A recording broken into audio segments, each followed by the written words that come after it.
Saudaraku, kita bersyukur Tuhan pertemukan kita kembali dari kota Makassar. Tentu ini adalah anugerah dan berkat dari Allah buat saudara dan saya. Maka mari kembali kita mensyukuri kebaikan Tuhan dengan membawa kesediaan kita untuk menerima firman-Nya. Kita awali dengan doa saudaraku, mari kita berdoa. Tuhan Yesus yang baik, kami bersyukur karena Engkau pertemukan kami kembali di pagi ini, tetap dalam keadaan yang sama diberkati Tuhan Yesus. Dari kota Makassar kami hendak menyampaikan kembali firman-Mu. Dengan percaya firman Allah di pagi ini akan mendewasakan iman kami untuk sungguh-sungguh melakukan apa yang baik dalam hidup ini demi untuk kemuliaan nama Tuhan. Untuk apa yang kami minta Tuhan berfirmanlah, karena kami setia mendengarkannya. Demi Yesus Tuhan kami berdoa kepada Bapa di sorga. Amin.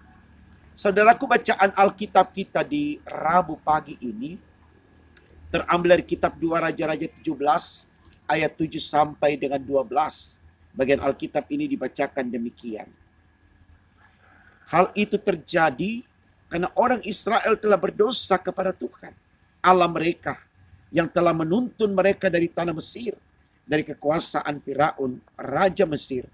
Dan karena mereka telah menyembah Allah lain, dan telah hidup menurut adat istiadat bangsa-bangsa yang telah dihalau Tuhan dari depan orang Israel, dan menurut ketetapan yang telah dibuat raja-raja Israel. Dan orang Israel telah menjalankan hal-hal yang tidak patut terhadap Tuhan, Allah mereka. Mereka mendirikan bukit-bukit pengorbanan dimanapun mereka diam, baik dekat menara penjagaan maupun di kota yang berkubu. Mereka mendirikan tugu-tugu berhala dan tiang-tiang berhala di atas setiap bukit yang tinggi dan di bawah setiap pohon yang rimbun. Di sana di atas segala bukit itu mereka membakar korban seperti bangsa-bangsa yang telah diangkut Tuhan tertawan dari depan mereka. Mereka melakukan hal-hal yang jahat sehingga mereka menimbulkan sakit hati Tuhan. Mereka beribadah kepada berhala-berhala walaupun Tuhan telah berfirman kepada mereka, janganlah kamu berbuat seperti itu. Saudaraku, tema renungan kita di pagi ini dituliskan demikian dalam Sabda Bina Umat, nasi telah menjadi bubur. Ungkapan atau redaksi kalimat yang tertulis di tema kita, sebuah istilah yang tentu tidak asing lagi bagi kita saudaraku. Istilah yang dipakai manusia dengan berkata nasi telah menjadi bubur seringkali membawa kita kepada situasi di mana tidak ada sesuatu yang baik lagi yang akan kita terima di dalam hidup ini. Kenapa demikian saudaraku? Karena istilah nasi sudah menjadi bubur, itu berarti kita mengalami sesuatu yang tidak beruntung oleh karena kesalahan atau dosa kita sendiri.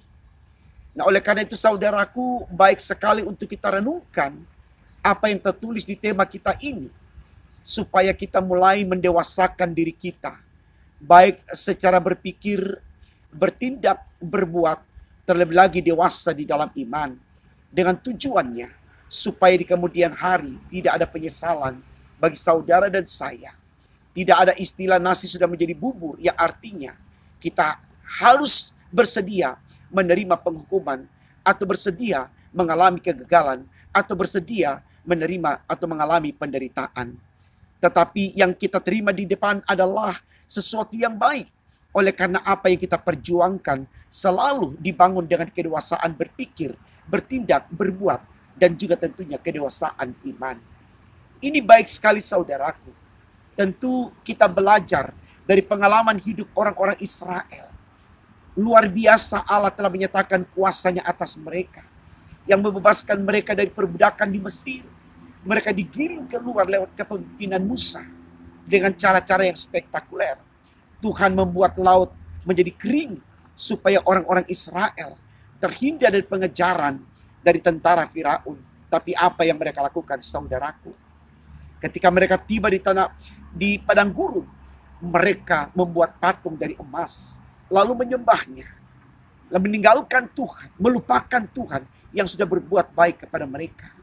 Sehingga saudaraku, dalam tindakan yang tidak dewasa secara iman ini, di mana orang Israel tidak hidup dalam kekuatan spiritual, Allah menghalau mereka seperti Allah menghalau tentara Firaun yang mengejar mereka. Mereka dibuat terlunta-lunta di padang gurun 40 tahun lamanya.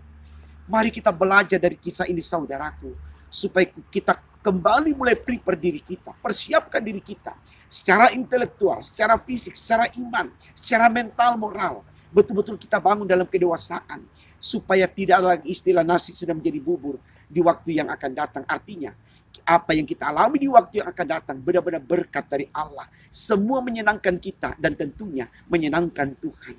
Semangat untuk itu saudaraku. Tidak ada kata terlambat dalam Tuhan.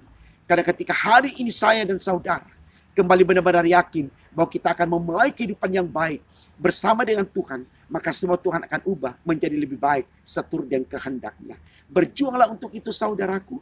Tuhan Yesus yang Immanuel selalu menyertai kita, memberkati kita sekarang dan sampai selama-lamanya. Amin. Mari kita berdoa saudara. Terima kasih Tuhan untuk semua kebaikan-Mu. Berkati kami hari ini ketika kami belajar dari firman-Mu, untuk mendewasakan diri kami Tuhan, agar ke depan tidak ada penyesalan yang harus kami sesali. Karena kami tahu apa yang kami lakukan seturut kehendak Tuhan, dan itu menjadi berkat bagi kami sampai selama-lamanya. Terima kasih untuk semua kebaikan-Mu Tuhan. Ampunkan salah dosa kami, dengarkan doa kami. Di dalam nama Tuhan Yesus kami berdoa dan mengucap syukur kepada Bapa di sorga. Haleluya, puji Tuhan. Amin.